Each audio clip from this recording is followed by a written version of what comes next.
புரட்சியாளர் அல்ஹாஜ் டாக்டர் பழனி பாபா அவர்களை பற்றி முழு காணொளி வாயிலாக நாம் பார்க்க இருக்கிறோம். பழனி பாபா அவர்களை பொறுத்தவரையிலும் புது ஆயக்குடி என்கிற பழனிக்கு 4 கிலோமீட்டர் அருகே உள்ள திண்டுக்கல் சாலையில் ஆயக்குடி என்ற ஊரில் பிறந்தவர். அவர் இந்த மண்ணில் பழனி பாபா அவர்கள் பல பேச்சுகளையும் 13,000க்கும் அதிகமான மேடைகளிலும் பேசியிருக்கிறார். அவரை பொறுத்தவரையிலும் பார்க்கும்போது ஆகச்சிறந்த ஒரு கல்வியாளர் கூட. பழனி பாபா அவர்கள் டாக்டர் பட்டம் பெற்ற ஒரு கல்வியாளர். அவர் தலை சிறந்த ஒரு புரட்சியாளர். அனைத்து நாட்டு சட்டங்களும் தெரிந்தவர் பழனி பாபா. தமிழக இஸ்லாமியர்களின் அடக்குமுறைக்கும் ஒடுக்குமுறைக்கும் பார்ப்பனிய ஆதிக்கங்களுக்கும் இந்த மண்ணில் நிறைந்த ஒரு தீண்டாமைகளுக்கும் நிறைந்த ஒரு தளமாக இருந்தபோது புரட்சியாளர் பழனி பாபா அவர்கள் குரல் கொடுத்தார். இதற்கு முன்பு சமூக பணியாற்றிய ஐயா காயிதே மில்லத்துக்கு பிறகு தமிழக இஸ்லாமியர்களின் நிலை என்ன ஆவது என்று கேள்விக்குறியாக இருந்த நிலையில் தமிழக இஸ்லாமியர்களின் அரசியல் பிரிவாக இருந்த இந்திய யூனியன் முஸ்லீம் லீக்குக்கு பிறகு ஐயா காயிதே மில்லத்துக்கு பிறகு தமிழக அரசியலில் 90களின் 80களின் துவக்கத்திலும் 70களின் துவக்க ஆரம்பத்திலும் வீரநடை போட்டு பழனி பாபாவின் பேச்சுகளை உரை வீச்சுகளும் வரலாற்று சிறப்புமிக்க பேச்சுகளாக அமைந்தன. யார் இந்த பழனி பாபாங்கிற கேள்வியும் எழுந்தது. யார் இந்த பழனி பாபா, எங்கு படித்தார், என்ன செய்தார் அப்படின்னு பார்க்கும்போது ஒரு பழனியில் உள்ள கல்லூரியில் பட்டப்படிப்பையும் முடித்தார்.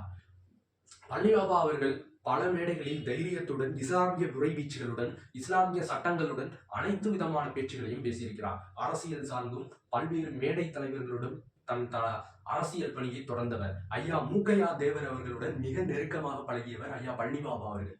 எந்த அளவுக்கு என்றால் பாபா என்று பழனி என்று பாபா என்று அழைப்பது அளவு அந்த அளவு மூக்கையா தேவர் அவர்களுடன் பழனி பாபா அவர்கள் மிக நெருக்கமாக பழகினார் என்பது நிகழ்சனமான உண்மை. அவர் எம்எல்ஏவாக இருந்தபோது 22 வயதில் அந்த புகைப்படம் இன்னும் இருக்கின்றது. அந்த புகைப்படத்தில் பார்த்தா ஐயா மூக்கையா தேவர் அவர்களுடன் இந்த புகைப்படத்தில் கை போட்டு இப்படி உட்கார்ந்திருக்கிற மாதிரி அந்த புகைப்படம் அமைந்திருக்கின்றது.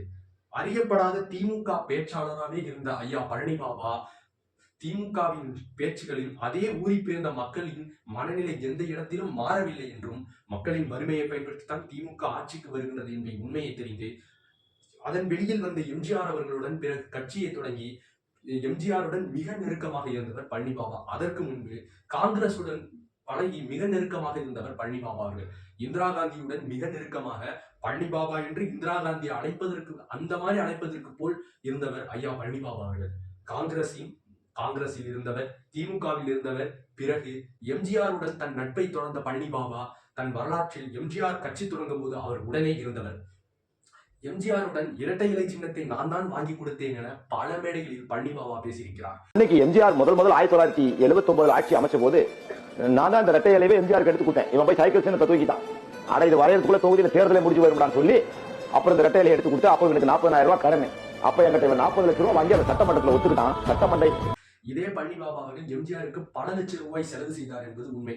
அதே எம்ஜிஆர் அவர்கள் ஒரு காலகட்டத்தில் இந்திய யூனியன் முஸ்லீம் லீக் இருக்கும் போது இந்து முன்னணி ஏன் இருக்கக்கூடாது என்று கேள்வி கேட்டபோது அந்த உறவை முடித்துக் கொண்டு வெளியே வருகிறார் பழனி பாபா. எந்த காலத்திலும் எம்ஜிஆரோடு பார்ப்பனத்தியுடன் நான் சேர மாட்டேன் என்றும் எந்த ஆரிய பிராபணத்தோடு நான் உறவு வைத்துக் கொள்ள மாட்டேன் என்று தீர்க்கதரிசியாக சொல்லி வெளியே வந்தவர் பழனி பாபா. கிள்ளிக்கிரையாக திமுக பயன்படுத்தியது எம்ஜிஆர் பயன்படுத்தி விட்டார். மீண்டும் 1989 வெற்றிக்காக திமுகவுக்காக பணியாற்றுகிறார் ஐயா பழனி பாபா அவர்கள். ஐயா கருணாநிதியுடன் 25 ஆண்டுகளும் பணியாற்றிய பழனி பாபா அவர் சொல்லும் போது 13 பள்ளிவாசல்கள் கருணாநிதி ஆட்சி காலத்தில் இடிக்கப்பட்டது. அதே போல் ஒரு ஆளின் கொல்லப்பட்டார். 13 பள்ளிவாசல்கள் அவருடைய ஆட்சியிலே தாக்கப்பட்டன. 25 மாத கால ஆட்சியிலே மேட்டுப்பாளையம், தகுனிக்கோட்டை, வீக்களத்தூர் என்று எண்ணிக்கை சொல்லிக் கொண்டு போனால் 16 கூட வரும். 13 ஆதாரப்பூர்வமாக எங்களிடம் உள்ளது. கிட்டத்தட்ட 11 இஸ்லாமிய பெண்கள் கற்பழிக்கப்பட்ட பின்னால் அதை கருணாநிதி கண்டுகொள்ளாமல் இந்து முன்னணிக்கு ஆதரவு தெரிவித்த ஒரே காரணத்திற்காகத்தான் கருணாநிதிக்கும் எனக்கும் கருத்து வேறுபாடு ஏற்பட்டது. பல்வேறு செய்திகளை பழனி பாபா தீர்க்கதரிசியுடன் சொல்லியிருக்கிறார் என்பது உண்மை. அந்த வரலாற்றை பொறுத்தவரையும் பிறகு ஐயா ராமதாஸ் அவர்களுடன் தலித் அமைப்புகளுடனும் பாட்டாளி மக்கள் கட்சியினோட வன்னியர் சங்கத்தினுடன் தீர்க்கதரிசியாக பழகியவர் ஐயா பழனி பாபா அவர்கள். எதற்காக உருவாக்கிய ஜிகாத் கமிட்டியை இந்த மண்ணில் வளரச் செய்வது பல்வேறு கிளைகளை உருவாக்கியவர் பழனி பாபா அவர்கள்.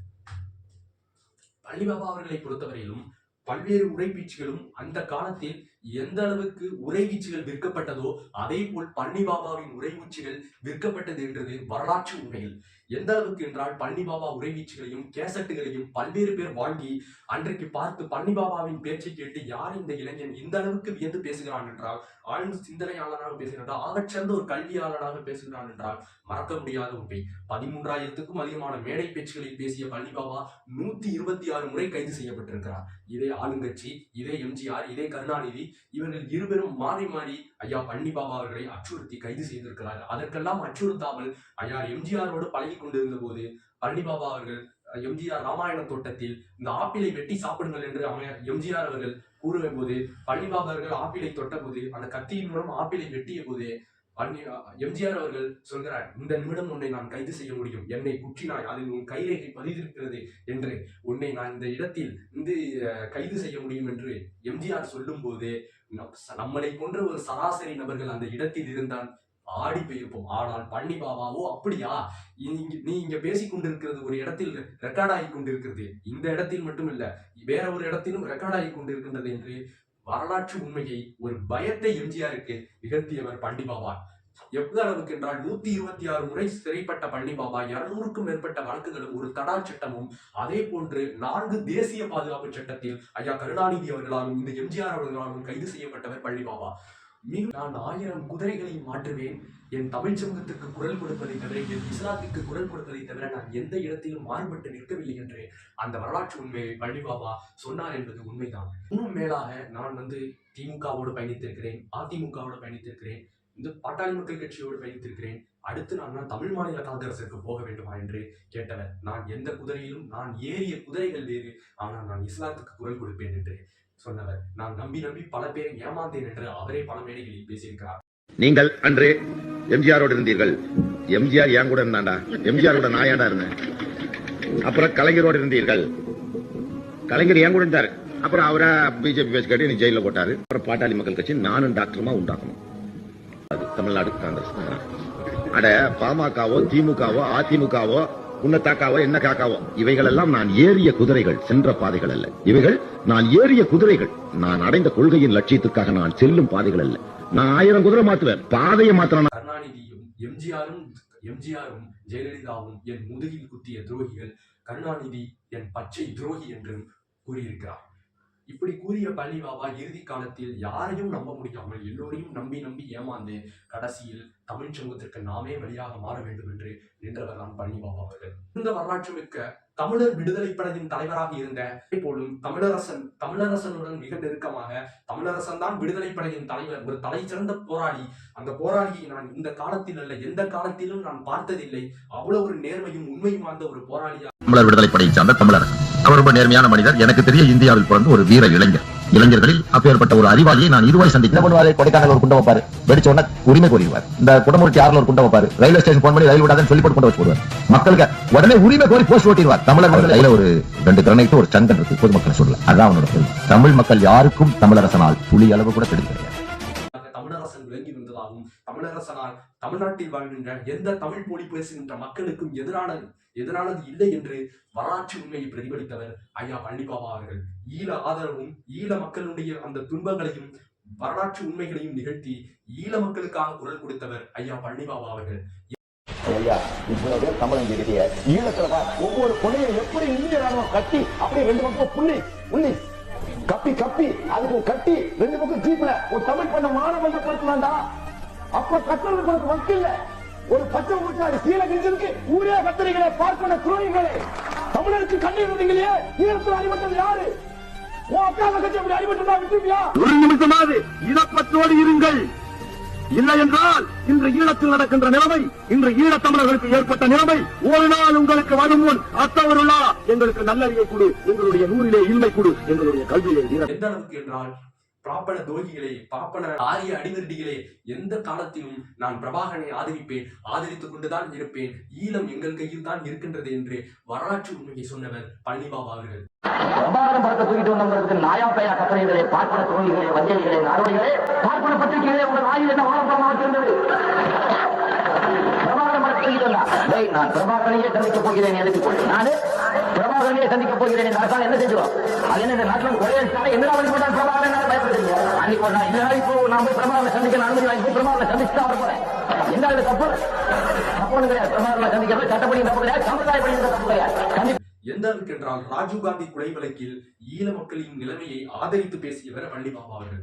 இந்த இடத்தில் குண்டு வெடிக்கும், இந்த இடத்தில் இன்னொரு குண்டு இருக்கு, எது வெடிக்கும் என்று சரியான பதிலடியை கொடுத்தவர் பழனிபாபா அவர்கள். எந்த அளவுக்கு என்றால் இது வெடித்தால் தான் இது வெடிக்காது என்று, இதுதான் வெடிக்கும், இது வெடிக்காது என்று சொல்லும் போது உன் விட்னஸ் எல்லாம் எங்க இருக்குன்னு கேட்கும் போது ராஜீவ்காந்தி குண்டு வெடிப்பால் தமிழர்கள் இறந்தாலே தவிர இந்த ஈழத்தமிழர்களால் ஒரு உயிரிழப்பு கூட இல்லை என்று வரலாற்று உண்மையை, ஈழப்புலிகளால் ஒரு இழப்பு கூட இல்லை என்பது வரலாற்று உண்மையை பிரதிபலித்தவர் ஐயா பழனிபாபா அவர்கள். இதே அமெரிக்காவில் 13 மணி நேரம் ஒரு பல்கலைக்கழகத்தில் உரைவீச்சை தொடங்கிய பழனிபாபா 13 மணி நேரம் தொடர்ச்சியாக உரையாடினார் என்பது வரலாற்று உண்மை. இங்கு பிடல் காஸ்ட்ரோவுக்கு 5 மணி நேரம் என்று வரலாற்று பதிவுகள் இருக்கின்றது. ஆனால் பழனிபாபாவிற்கு வரலாற்று பதிவுகளுக்கு இடமில்லை. ஏனென்றால் அவர் அடக்குமுறைக்கும் ஆளானதாகவும் இருந்தது. தமிழ்நாட்டில் சுருக்கப்பட்டார் என்பது ஒரே தமிழ் மொழி பேசுகின்றார் என்ற காரணத்தினாலே அவர் சுருக்கப்பட்டார் என்பது வரலாற்று உண்மை. அவர் ஆரிய பார்ப்பன துரோகிகளை, இந்த வந்தேரி கூட்டத்தை அவர் வரலாற்று உண்மையோடு பேசினார் என்பது, இடத்திலும் பேசினார் என்பது வரலாற்று உண்மை. அதே போல் அம்பேத்கர் எழுதிய சட்டத்தின் மூலமாக தான் நான் 126 முறை கைது செய்யப்பட்ட போதும் அம்பேத்கர் எழுதிய சட்டத்தின் மூலமாக தான் நான் வெளியே வந்தேன் என்று தீர்க்கதரிசியாக சொன்னவர் அம்பேத்கர். அம்பேத்கர் வழியில் பயணித்தவர். ஃபர்ஸ்ட் அம்பேத்கர் சொல்லிக் கொடுத்தது educate, organise, agitate. Or educate, agitate, organise. First educate பண்ணு, முதல்ல மக்களை படிப்பு கற்பீங்க, அப்புறம் அவனை ஒன்று சேரு. கான்ஸ்டியூஷனை எழுதினவர் இன்று டாக்டர் அம்பேத்கர் அவர்கள் எழுதி கொடுத்த கான்ஸ்டியூஷனால தான் நானே என்னோட ஃபண்டமெண்டல் ரைட்னு ஒவ்வொரு முறையும் சிறைச்சாலையிலிருந்து வெளியே வந்திருக்கேன். இன்னைக்கு MA MPhil வரைக்கும் படிச்சிருக்கேன். 108 நாடுகள் சுத்தரம்னா என்னுடைய ஃபண்டமெண்டல் ரைட். அத்தனைக்கும் காரணம் அந்த அம்பேத்கர் என்ற ஒரு அரிய எளிய மகன். அம்பேத்கர் எழுதிய சட்டம் தான் இந்த மண்ணின் நீடித்து நிலைக்கும் என்று, இதை கிழித்து பொருள் நினைக்கின்ற ஆரிய பார்ப்பன துரோகிகளை வெட்டு எறிவேன் என்றும் வீரியத்துடன் விளங்கியவர் பழனிபாபா. அதே போல் இன்னைக்கு அரசியல் தலைவராக விளங்குகின்ற அண்ணன் திருமாவளவன் அவர்களோட அன்றைக்கே பாயும் புலியோடு மேடை பேச்சில் பகிர்ந்தவர் இதே திருமாவளவன் அவர்களோட மிக நெருக்கமாக இருந்தவர் பழனிபாபா அவர்கள். அதே போன்று ஐயா ராமதாஸ் அவர்களுடன் மிக நெருக்கமாக, பாட்டாளி மக்கள் கட்சியுடனும் வன்னியர் சங்கத்தினுடனும் மிக நெருக்கமாக இருந்தவர் ஐயா பழனிபாபா அவர்கள்.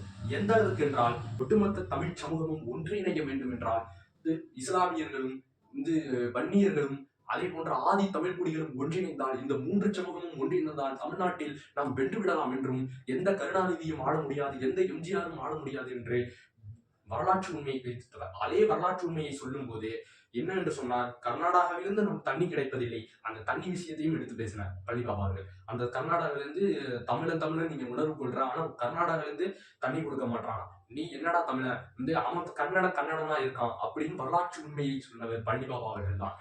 அது பழனிபாபா அவர்களுடைய வரலாற்றை படிக்கும் போது பெரிதளவு பேசிக்கொண்டே போகலாம்.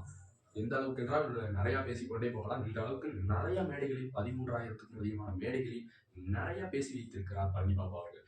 அதே போல ஒடுக்கப்பட்ட மக்கள், பிற்படுத்தப்பட்ட மக்கள், இஸ்லாமிய மக்கள், இந்த 3 மக்களும் ஒன்றிணைந்தால் தமிழ் சமூகம் வெற்றி பெறும் என்றும், தமிழ் சமூகம் என்றைக்கும் வீழாது என்றும் அந்த வரலாற்று 3 அந்த பத்தியை சொன்னவர் பழனிபாபா தான். இவரை பாட்டாளி மக்கள் கட்சிக்கும் வன்னியர் சங்கத்திற்கும் இறுதி வரை ஆதரவாக இருந்து வெல்ல வைப்பதற்காகவும், அவர் சீட்டுக்கும் நோட்டுக்கும் அடிபணியாமல் இந்த இஸ்லாமிய தலைவர்களை அன்றே இந்திய யூனியன் முஸ்லீம் லீக்கை கடுமையாக விமர்சித்தார். லீக்கில் எந்த முஸ்லீம் லீக்கும் இருக்காதீர்கள் என்றும், அதிமுகவிலும் எந்த முஸ்லீம்களும் இருக்காதீர்கள் என்றும், திமுகவிலும் எந்த முஸ்லீம்களும் இருக்கார்கள் என்றும், இவர்கள் எல்லாம் நமக்கு நன்மை செய்ய மாட்டார்கள் என்றும் அன்றைக்கே சொல்லிவிட்டார். ஆனால் அன்றைக்கே பழனிபாபா அவர்கள் முஸ்லீம் லீக்கை கடுமையாக விமர்சித்தார். முஸ்லீம் லீக் நீ என்ன அழிச்சுட்டு நீ வாழ்ந்துடாத அப்படின்னு தெளிவா ஒரு வார்த்தையை சொல்றார் பழனிபாபா அவர்கள். இறுதி வரை சமூக நீதி போராளி மருத்துவர் ஐயா அவர்களுடன் இறுதி வரை பயணித்த ஐயா பழனிபாபா அவர்கள் இறுதி காலத்தில் அவர் சங் பரிவார கூட்டங்களால் இதே பொள்ளாச்சி அருகே தன் நண்பரை காண இதே ஜனவரி மாதம் 28ஆம் தேதி பொள்ளாச்சி அருகே தன் நண்பனை காண சென்ற பழனிபாபா அவர்கள் 10 மணிக்கு பிறை 17 இந்த மண்ணை விட்டு மறைந்தார். சங் பரிவார கூட்டங்களால் கொல்லப்பட்டார் என்பது நிதர்சனமான உண்மை. இதே இந்துத்துவ அமைப்புகளுக்காக அவர் இறுதி வரை எதிராக பேசினாரே, கடைசி வரையும் எதிராக பேசிய பழனிபாபா அவர்கள் அதே மக்களாலேயே அவரே 2 வருஷத்துக்கு முன்னாடி பேசியிருக்காரு. என்ன பேசினார்னா பழனிபாபா அவர்கள், நான் இந்த மாதிரி இந்துத்துவ அமைப்புகளுடன் ஒரு காஃபீர் கையால் வெட்டி கொல்லப்படுவேன், என் மையத் கிபிலாவை நோக்கி நான் காஃபீர் கையால் கொல்லப்படுவேன் என்று தீர்க்கதரிசியாக சொன்னவர் பழனிபாபா. அதே நடந்து விட்டது அவருக்கு. இப்படியெல்லாம் பேசிய ஒரு நபர் பழனிபாபா அவர்கள். அவருடைய நினைவு நாள் நாளைக்கு 28ஆம் தேதி நாளைக்கு நடைபெறுகிறது. நாம் அவர் நினைவை போற்றுவோம். அவர் கண்ட கனவை, அவர் தமிழ் சமூகத்திற்கு ஏற்படுத்திய கனவை கொண்டு செல்வோம். நன்றி, வணக்கம்.